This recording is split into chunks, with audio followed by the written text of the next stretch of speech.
خلص مسلسل بطل عالم، وانا مش جاي اتكلم عن الايجابيات او السلبيات او رايي في المسلسل ككل، كل ده اتكلمنا عنه قبل كده. اللي جاي اتكلم عنه تحديدا هي كارثه النهايه. ليه كده يا جماعه؟ ليه بقى عمل كويس قوي وعجبني ومسلي وبتكلم عنه لغايه الحلقه التاسعه، انا مستني الحلقات ومتكيف وكله زي الفل. ليه الحلقه الاخيره تبوظ كل حاجه؟ يعني المسلسل كان عاجبني من كل حاجه بصراحه لغايه الحلقه التاسعه. التمثيل تحديدا هو اقوى حاجه في المسلسل.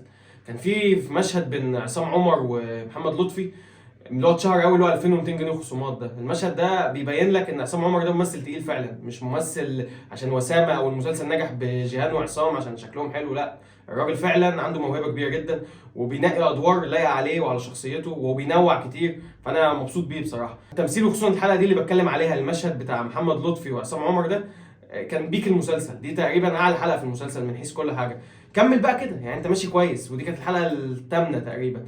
فاضل حلقتين، ليه بعد ما وصلتني لاعلى المراحل الانتظار والحماس وكده تقفلوا الهفله العبيطه دي؟ مش عارف بصراحه. الحلقه الثامنه دي تحديدا مميزاتها ان وضحت لنا حاجات كتير، مثلا ان ليه خسر بطوله العالم، وعرفنا انه ضحى بكده عشان ياسين. مشاكله مع ابوه برضه فهمناها نوعا ما. حلو، يعني اهم حلقه اللي عملت ايه؟ اللي وضحت لنا. كل ما الحلقه بتجاوب على اسئله بتبقى حلقه كويسه. والحلقه الثامنه كانت احسن حاجه بسبب كده. ليه الحلقه العاشره الاخيره ما جاوبتش على ولا حاجه من اللي احنا عايزين نعرفها؟ ده السؤال بقى. يعني من الاخر، ليه العبث ده يا جماعه؟ ليه ما بنعرفش زي ما كتبنا مسلسل بدايته حلوه نقفلها قفله صح؟ وكذا حاجه اتكررت بالمنظر ده. حاجه تزعل. المسلسل يبقى عاجبني قوي وتقييمه ينزل معايا قوي بسبب النهايه دي، كارثه بصراحه. اسئله كتير جدا ما اتجاوبتش، وهنا هنتكلم عن اكتر الاسئله المهمه قوي اللي محدش جاوب لنا عليها. ايه اللي حصل؟ اول حاجه، صلاح عايز ينتقم من المحروق عشان يجيب حق دنيا، فراح رايح عند مقر المحروق. طبعا في مشهد من فيلم هندي، الراجل دخل دغدغ الكاست كله. عارفين بطل عالم والله وكده، بس يعني لازم يبقى في خطه، مثلا خطه للاقتحام، خطه انك تخطف مروان وتسوم المحروق على فلوس دنيا. لازم يبقى في منطق في الكلام، انما انك تروح تضرب المسلسل كله. طب لما انت جامد كده ليه خدوا الفلوس منك من الاول؟ ما كنت تضربهم وكان عدد اقل. فانت رايح له مقره تضرب رجالته كلها ومحدش يلمسك خالص. حتى لو حد لمسك محدش يموتك. انا مش فاهم ازاي بصراحه. دي طبعا كارثه وفيلم هندي هنتغاضى عنها، مش مشكله.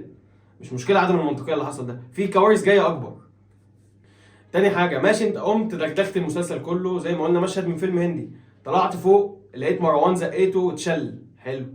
هو انت نزلت ازاي؟ ازاي المخرج عامل كات فجاه وما لقيناش التكمله؟ انت زي انت طلعت فوق للدور الرابع تقريبا، ضربتهم انت ما موتهمش. ازاي نزلت؟ فاكس دي برضو. النقطة الأهم، أنت كده عملت إيه؟ أنت واحد كنت بتدور عايز تجيب حق دنيا وترجع لها فلوسها، ده حقها. المفروض يبقى في عقل في الموضوع، إنما أنت رحت طالع ضارب الرجالة كلها ونزلت. يعني أنا مش فاهم، ده لو في مسلسل كرتون كان الموضوع هيبقى في فكرة عن كده. أنت كده بيبقى عايز مثلا العيال اللي هي عندها 12 سنة تقعد تتفرج مبهورة إنه ضرب بالضرب بس. إنما دي مش قصة. يعني أنت حتى كده ما جبتش حق دنيا أصلا اللي أنت رايح عشانه. إزاي كاتب يكتب حلقة بالمنظر ده؟ أنا مش عارف بصراحة، اتجنن يعني. حصل العبث ده ومش عارفين صلاح ليه عمل كده وكده، وما جابش حقها ولا اي حاجه. حصل اللي حصل. بعد كده راح سليمان جاي. سليمان دخل لقى اخوه واقع على الارض بيموت، فعايز يطلب الاسعاف وكده. فجاه بنلاقي الشرطه جت قبضت على سليمان. هي ايه التهمه؟ انا عايز حد يفهمني، سليمان اتقبض عليه ليه؟ هل عشان قتل شيري؟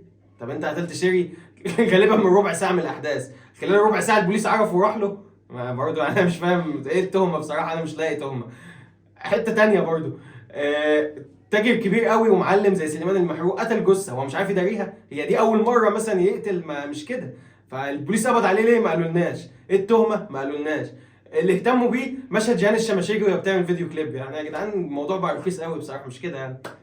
نقطة مهمة قوي، هو انتوا بدل ما تمطوا الحلقة وتجيبوها مملة بالمنظر ده، ليه ما جبتوش فلاش باك للقصة بتاعت المحروق وكابتن يوسف؟ ايه سر العداوة؟ احنا لحد الآن ما نعرفش. المسلسل خلص ومش عارفين ليه المحروق بيترعب من كابتن يوسف بالمنظر ده. مفيش سبب. كان شغال تحت ايده، جيبوا لنا مشهد وضحوا لنا اللي حصل. لا، كسلوا يجيبوا لنا مشهد. غالبا ده اسلوب رخيص قوي عشان يعملوا جزء تاني. يعني هم بيعملوا القصة دي كلها عشان يبقى في جزء تاني جاي. طبعا انا لو في رايي ما تعملوش جزء تاني طالما الموضوع وصل لكده.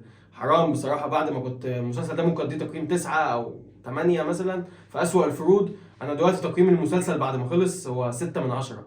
والستة دي عشان التمثيل بس مش اكتر. انما كمنطقيه احداث وكنهايه زي الزفت بصراحه، زي الزفت. مش فاهم ده عدى ازاي. التمثيل ولا شان الشماشيري برضه؟ وعشان جان الشماشيري الستة دي تخصيصاً يعني. وبكده يبقى الحلقه خلصت. نهايه زي ما انتم شايفين رايي وشايفين ملامح وشي، يعني قمه القرف بصراحه. وكده يبقى انا قلت رايي. المهم دلوقتي رايكم انتم. جاوبونا، هل النهايه بالنسبه لك مرضيه ولا نهايه عبثيه وقرفتك من المسلسل؟ وده اظن هيبقى كل الكومنتات يعني. وانت نازل تحت ما تنساش الحلقه عجبتك او ما عجبتكش، لايك يا ريت، سبسكرايب، فولو على التيك توك، فولو انستا. هتلاقي تحت لينك الويب سايت بتاعنا كات سين، ما تنساش كات سين ملوش منافسين. سلام.